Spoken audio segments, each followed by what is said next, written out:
AMC's The Walking Dead has returned, and it has left a lot of us with a hole in our hearts. Let's see what we've got.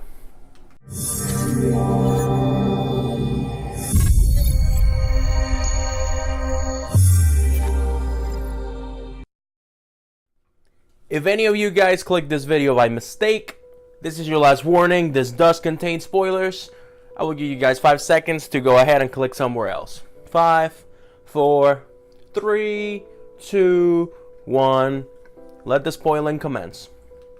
After 6 months and a little more of basically torture for the fans, waiting to see what was the fate of these members of the Walking Dead family, crew, actors, characters that were being bullied or basically threatened by Negan.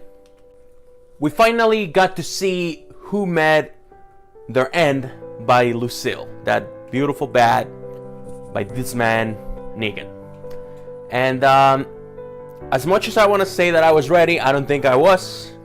I'm sure that a lot of you guys weren't either, and some of the events that took place, they really shocked us. First of all, I want to say thank you to AMC and Robert Kirkman for making that one scene almost identical like the comic books. It's one of the best scenes in the comic book, and I think that they did a fantastic job, and for that I am really thankful. But I still hate you for killing him. The episode starts with that sneak peek that we were given a treat of a few days back. Rick is kneeling on the floor. He's a little confused. He tells Negan, excuse me, I'm gonna kill you. And then Negan is like, I'm sorry, I couldn't hear you. So right off the bat, we don't find out who he kills. He drags Rick into the RV, and then they go for a ride. He actually gives Rick a chance to kill him by putting his axe on a table, and Rick is not fast enough. Which, even if he was, I don't know what he would have done when he came out and everybody shot him to death. But that's not here or there. So they go for a ride, and Negan makes it clear that he is his bitch. Rick is now Negan's bitch. And he makes it clear. He grabs the axe, he goes to this like foggy, zombie-infested land. He grabs the hatchet or the axe and he throws it, and he tells him, go fetch it, doggy. At first, Rick is like, I don't think so, bro. I'm still a little shooken up, so I don't know. But Negan is very persuasive, and Rick goes out. Basically, he has to fend off against this whole bunch of zombies. He ends up on the top of RV, where we get treated to a flashback in his head of what happened. After that horrific game of eeny, meeny, miny, moe, the bat, Lucille, lands on Abraham. Bow! Bow! Abraham manages to say, suck my balls. That's right. Even till the last second, Abraham is trying to be a mustache, red hair badass. And Negan mocks him and just keeps swimming. Not swimming, swinging. Pow! Pow! Pow! There was a lot of pows. It was bad. Everybody is in shock. They don't know what to say. They don't know what to do. Abraham lays on the floor, brains out, and dead. Negan goes over to Rosita and says, oh, you guys were together? SOL, my bitch. You see this? You see this? He like rubs the bat full of blood on her face. Not literally rub it, but like, shows it to her. And Daryl, who's sitting right next to her, he can't take it, He gets up. Bah! He punches Negan right in the face, which he does not like. For a second, we think that Daryl's gonna be the one who dies, because Dwight goes on top of him with his crossbow, and he tells Negan, come on, bro. Let me know and I'll do it. Let me know and I'll do it. And he's like, no, you need some practice first. You gotta chill. But then, we get treated. What happens next, it's probably... It was an emotional moment. Negan reminds them that he told them that shit is not happening. excuse me, that stuff's not happening. Well, I'm just quoting the show, but he said, I'm not having it, and you guys are gonna basically pay for that. I show you, I'm a man of my word. He starts walking toward Daryl, but who's behind him? Glenn. Glenn gets whacked by Lucille. Boom. Boom. 2 shots. Then we see Glenn's eye pop out, and they show this, which made the scene even more powerful. And Glenn is there, bloody and with his brains half out, and he manages to look at Maggie, and the whole time Negan is mocking him, just like the scene from the comic books. That I would show it to you guys, but I don't know if it's an issue if I show it on a YouTube video, but I can probably put pictures on the Geek Fortress Facebook group, but word for word almost, he says the same thing. It's like, oh, you're trying to speak, guy? Your eyes freaking popping out. It looks disgusting. And in the comic books, Glenn says, Maggie, and then he's trying to speak to her. And in this one, with his last willing, I don't even know the word, like awareness, he says, Maggie, I will find you. Right in the feelings. And then Negan proceeds to beating the crap out of him, blow after blow, one after another. And Glenn is dead. Glenn and Abraham are both now gone.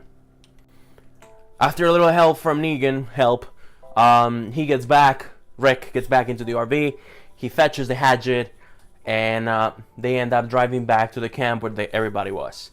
And Rick still has like this vengeance look in his face, which Negan's not having it. So right as they get back, he grabs Carl. He gets him over to him. He puts a belt around his arm, and he draws with a Sharpie a line, and he tells Rick to cut his son's arm off. Keep in mind, at this point, you're already in a roller coaster of emotions. You don't know what to do. You want the episode to end. You never thought you would think that you would want an episode of The Walking Dead to end, unless it's a filler. But this episode was tremendous. It was bloody. It was gory. It was, wow, one of the best. Rick is not doing it. He's hesitating. The acting in this is fantastic. Andrew Lincoln takes it to a whole new level. He's crying. He's sobbing. His boogers are coming out. His saliva spitting out. He begs Negan, please, please. Negan gives him to the count of 3, 2, 1. But right before he strikes, Negan tells him, basically, you understand what's happening, right? I'm the boss. You're the lackey. I'm the master. You're the dog. You're my bitch. This is how it's gonna be from now on. Michonne, right before this, says, we get it. We understand. Please don't do this. You don't have to do this. Negan knows that they get it, but he knows that Rick still wants to kill him, which he's not having. He needs to show that he's the alpha dog. Thankfully, he doesn't have to cut off his arm. Negan stops him. He goes away, and he leaves them the RV and a truck for them to go back to Alexandria. And we see them there kneeling for about 2-3 minutes. They're finally soaking in everything that happened, and the first one who had revenge thoughts was Maggie, who, even though she's having baby problems and she shouldn't really be, working herself out that hard, she said, you guys go, I'm gonna stay. I need to stay with him, with Glenn's dead body. It's alright. But they decide not to leave her, and then they all stay with her, and then they all decide to leave together. One of the last shots, Rick is driving away in the RV.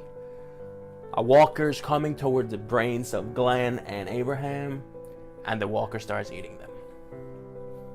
That was just the sweet cherry on top. And I believe this is also symbolism for these zombies, these walkers, are not the biggest threat anymore. Like, you thought the governor was bad, you thought zombies were bad. Now Negan is around, and things are not gonna be pretty. Roll credits. That was the end of the first episode of season 7 of The Walking Dead. I'm still recuperating myself, like I said before, but At the same time, kudos, because it was an amazing episode. I was at the edge of my seat the whole time, and I cannot wait to have more. Glenn was a great character. Abraham was a great character. Who, let's face it, he was living on borrowed time since the niece took the death that he was supposed to get. But it was very strong. It was very powerful, and I'm still processing everything that happened. What do you guys think? What are your thoughts of the episode? Leave me a comment, give me a like, please subscribe if you like this video. Make sure you guys follow us on Twitter, and come join the group on Facebook. I'm also on Instagram, LZSoups, like Superman, but SUPES. And follow me on Twitter, @LoseAmber. The Geek Fortress is also on Twitter. I got nothing. This is a very gloomy day, and I know this is just TV characters, but you'll learn to respect them and like them, and it's one of those things that is going to take us maybe 2, 3, 4, 5 seasons to get over it. And Maggie's coming back with revenge, so we'll see what happens. Until then, thank you guys for watching this. You guys are awesome. Stay awesome, and geek on. See you soon.